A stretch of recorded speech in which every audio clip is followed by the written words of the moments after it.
So there's a Closet Jedi here for another Star Wars action figure review. Today we're going to be reviewing a Star Wars 2010 Mailway exclusive, Boba Fett Mailway, rocket firing Boba Fett. Okay. This is a tough one to find without having to dish out quite a bit of cash for him. He is a 2010 Mailway exclusive. Okay, his number was VCP03 according to the Rebel Scum website. Okay, retail was free. He came with a blaster pistol. Okay, he came with an action figure of a rocket firing backpack, which we're going to check out in a little bit. And he came with a non-firing missile in the background, as well as a missile that does get fired out. In terms of the packaging, as far as I can tell, looking at the research online, it resembled the VCP09 Boba Fett. Okay. Is having the same picture. It didn't say Star Wars The Empire Strikes Back on it. It just said Star Wars. Okay, but the back, card back is pretty much the same except for Star Wars Empire Strikes Back. The rocket firing one just says Star Wars. So, in the back of the rocket firing one, well, this is the original one that came out back in the 1980s, 1980, 1982. Okay. So this would have been the original rocket firing Boba Fett that came out back when. Okay. Of course, this is the back I'm showing you is from the VCP09 one.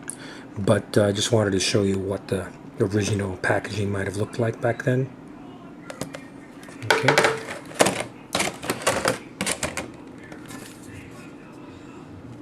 So, in terms of the comments on the back, it's got that usual paragraph back there that all of them have. Okay. Now, according to the Rebel Scum, this Boba Fett figure is based on the original Kenner Boba Fett figure. That figure was originally slated to include a rocket-firing backpack, but due to safety reasons, that feature was removed. Okay. You could get this particular new version of it by filling out a redemption certificate, and you would mail it in with 5 UPC codes and $6.99 for shipping and handling. It's a cool figure. I've definitely been wanting to pick him up for a while. I found them on eBay loose for a reasonable price, and I was like, you know what? I needed to get this in order to complete my vintage collection. Let's take a look at some of the features on him. Okay, let's start off with the rocket firing backpack. Okay, fits in very nicely in the back. And if my Jedi Padawan would help me out and press the button for me, it's up on top. You got it. There we go. Oh, it shot up pretty easily. I don't know if you guys noticed. We'll do that one more time with my Jedi Padawan. Please demonstrate for me how easy. Let me move my hand out of the way. Press it. You got it. Okay, even. Okay, go for it. There we go. So even a uninitiated Jedi Padawan can fire the missile. Okay, which is probably why it was banned back in the day, since I guess you could technically poke someone's eye out with it. This is the missile that does not shoot out, no matter how hard you press it, I believe. Let's see. Yeah. Okay, it doesn't really go. So anyway, the blaster is, well, it's not supposed to go off. The blaster goes in, can only go in his right hand, but it's kind of a tight, not tight, a very loose fit there. Okay, and definitely won't fit in his left hand. And there we go. In terms of articulation, well, it's a reproduction of a action figure from the early 1980s, so it's really not going to be much. His head turns, his arms And his leg.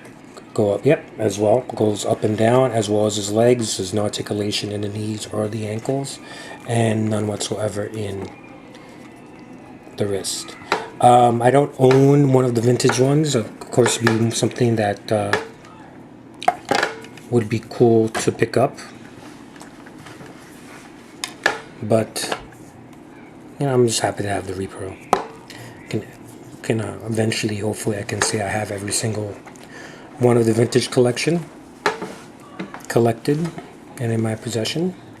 Not quite there yet, but hopefully at some point by the end of the year I'll make that happen. So anyway, this was the Closet Jedi,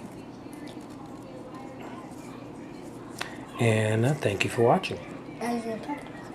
Okay, and I thank my apprentice here at my side for helping me out with the video as always. Thanks again.